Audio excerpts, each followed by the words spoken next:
श्रीमद्भागवत गीता सार तत्व शरणागति।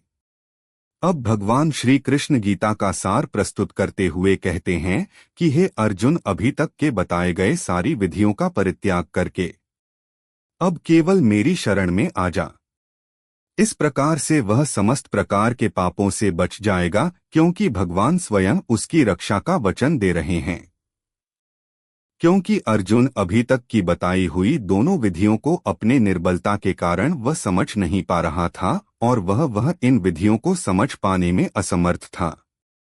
इसलिए भगवान श्री कृष्ण को अगले श्लोक में सबसे रहस्यमयी अंश मोस्ट कॉन्फिडेंशियल, जो कि परम सिद्धि है, का रहस्योद्घाटन करना पड़ा।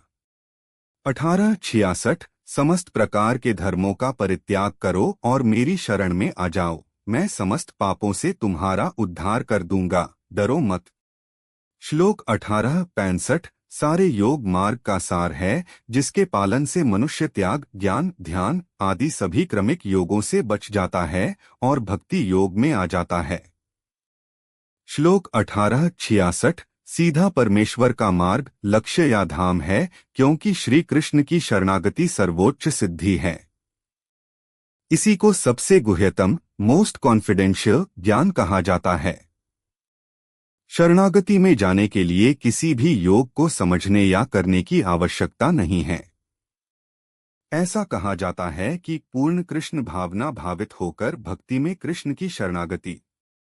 इसके लिए किसी प्रकार के ज्ञान और योग को जानने की आवश्यकता नहीं है। इसके लिए केवल भगवान की प्रेमा भक्ति ही साधन है। सार तत्व शरणागति। श्रीमद्भागवत गीता में बताए गए सभी प्रकार के योगों का अंतिम लक्ष्य भक्ति योग तक पहुंचना होता है, जो कि पूर्ण कृष्ण चिंतन अथवा पूर्ण कृष्णा भावनामृत है। जहां तक पहुंचने के दो मार्ग है।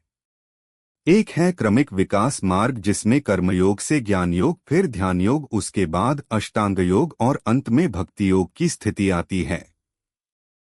दूसरा, जो भक्ति योग तक जाने का सीधा मार्ग अध्याय 18 श्लोक 65 में बताया गया है, वह है पूर्ण कृष्ण चिंतन, कृष्ण भावनामृत द्वारा भक्ति योग प्राप्त करना।